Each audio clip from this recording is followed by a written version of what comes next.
таны дүү Монголын төр нийгмийн нэр зүтгэлтэн за Санжаа Сүрэнгийн зориг агсны хөшөө нүүлгэх тухай газар дээр нь одоо тийм өндөр цамхан хөв барих тухай асуудал яригадаад тэгэхээр яригдах юу ах вэ? Энд чинь одоо бүр юм албан ёсны бүр баримтгч болсон юм байна шүү дээ. Бүр зураг төсөл гаргасан хотын дарга Нямбатар бас танилцуулж явах шиг байна. Тэгээд энэ одоо жишээ нь танаа гэр бүл танд одоо ер нь хизээ яаж мэдгдсэн юм бэ?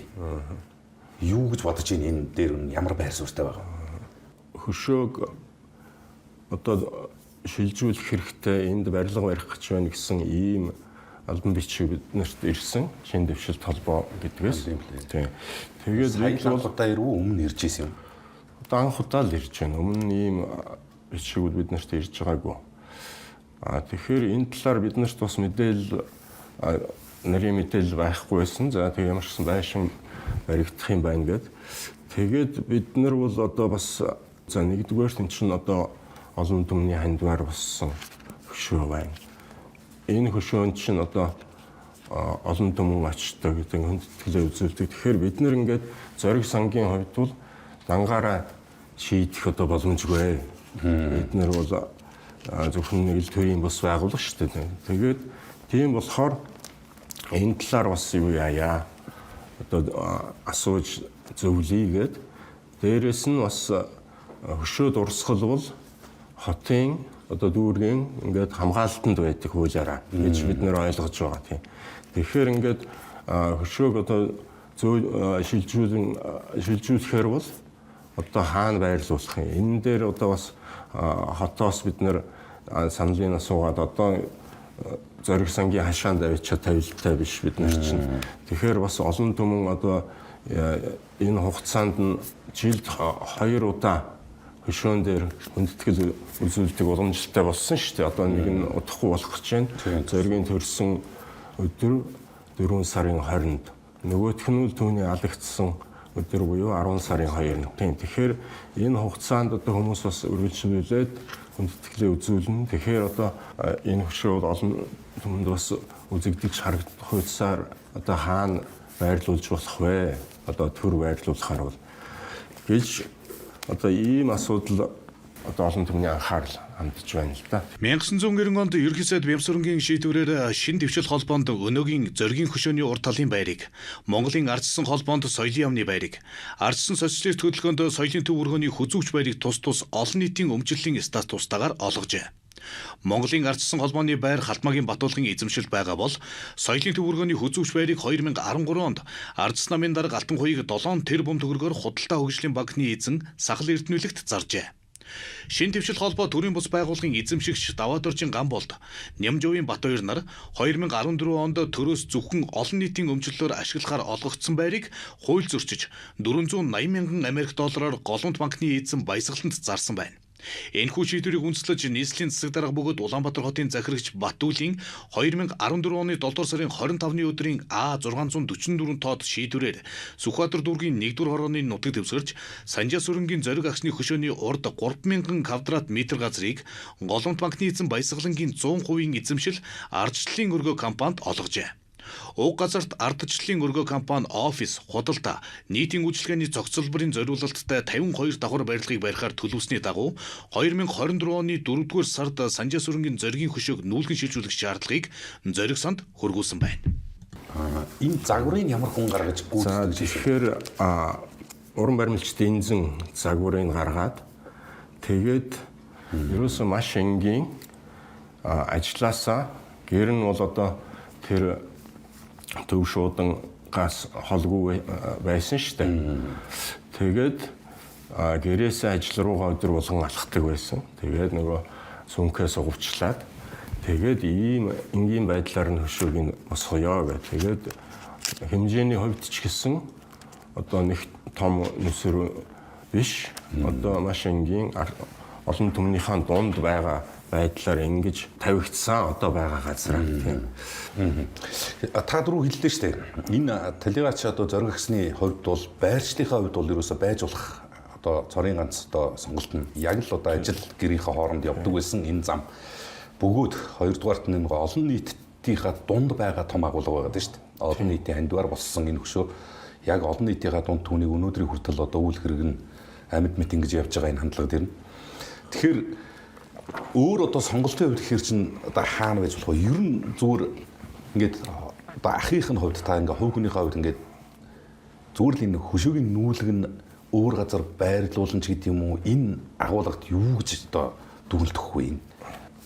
Энэ байралдаа байвал одоо олон нийт тассан 26 жил болсон. Тэгээд одоо энэ байдлаараа байвал зүгээр юм аа л гэж боддог.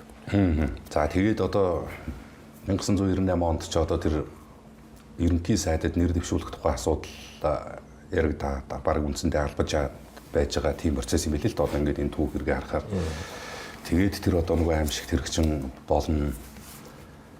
Тэр үед одоо хамтран зүтгэгчтэн ч юм уу одоо тэр тухайн үеийн одоо төр нийгмийн тэр нөлөө бүхий улсууд за хууль хяналтын байгууллагын зүгээс ч гэсэн одоо энэ хэрэгт юу ямар хуу байдлаар хандж ийсэн юм бол тэр хандлага тухайн үед одоо та бүхэнд яаж мэдрэгдэж вэ?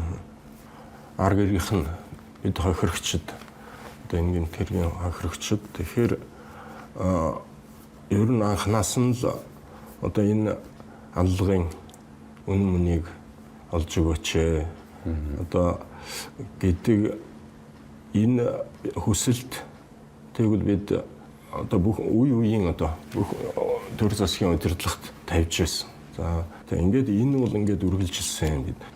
Энэ хэргийг илрүүлэхийн төлөө ажилласан одоо олон зуун хүмүүстүүд бид нэр талархаж явдаг аа. Гэхдээ одоо энэ хэргийг шийдэгдсэн энэ 16 оны асуудлын хувьд бол бидний зүгээс манай дүү оюун бит хоёр мэдгдэл хийсэн. Анхнаасаа энэ хэргийг мөрдөх үйл ажиллагаа тэгээд энэ хэргийн материалуудыг бол ил болгох ёстой. Одоо энэ ямар хэрэг байсан бэ гэдэг талаар бодтой үндсэлтэй ойлголт бий болно гэсэн байр суурьтай бид нар байсан. Тэгээд одоо шүүх хурлын нээлттэй явуулах ёстой юм аа.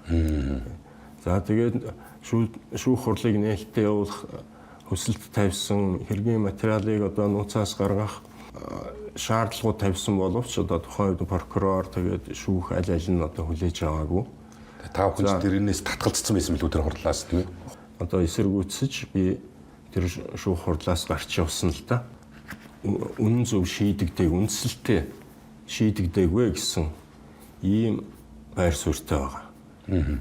Одоо тэгэхээр чин хэрэг анх шийдэгдэхдээ үндсэндээ баг ахын баг аллага маягтай ийм нөхцөл байдлыг шийдсэн улс төрийн биш болгоод тийм энийг одоо юу энэ нийгмийн зүтгэлтний нэрт зүтгэлтний амь насанд халдсан хэрэг бол зүйлчлэн тустай байдаг. Гэтэл энэ бол зүгээр одоо хүн амны хэрэг гэсэн ийм зүйлчлэлээр явсан хэрэг маань одоо 26 жил болж байна.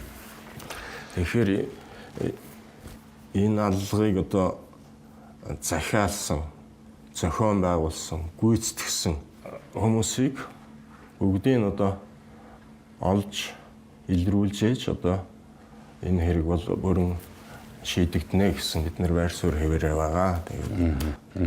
Тэгэхээр таны хувьд бол ер нь энэ хэргийг захиалсан, зохион байгуулсан, гүйцэтгсэн аль ч гэмт хэрэгтэн бол баригдаг байгаа гэж үзэж байна уу?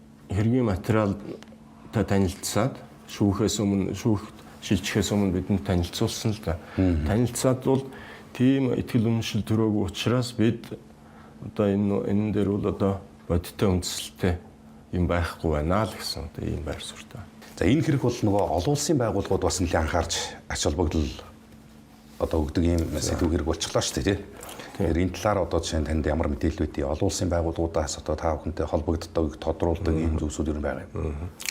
Монгол улсын их хурл олон улсын парламентын холбооны гишүүн. Тэгэхээр олон улсын парламентын холбоо бол дотроо хүний эрхийн одоо хороотой.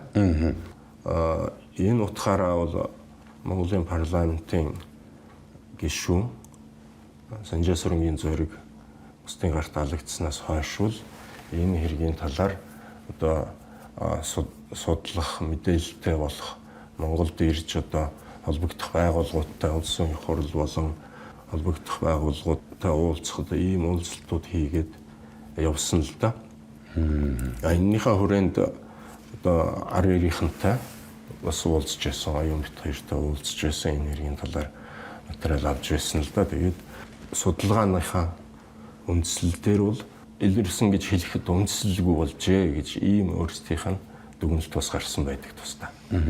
Аргревд та бүхэн одоо энэ хэрэг одоо үнэн мөн хизээ нэгэн цагт тогтоогдно, илчлэгдэнэ гэдэгт итгэдэг тэр итгэл бол тэгтээ алдраагүй үстэй. Алдраагүй юу боллоо гэж бид бол одоо нөгөө илэрх байх. Тийм одоо монголчууд бид нэр авсан хүнийг тамтай алдсан хүн 15-тай гэж тийм. Тэгэхээр энэ аллага одоо болтол илэрхгүй байгаа болохоор бид бол бидний одоо энэ сэтгэлийн шарах одоо хизээж анихгүй л тийм.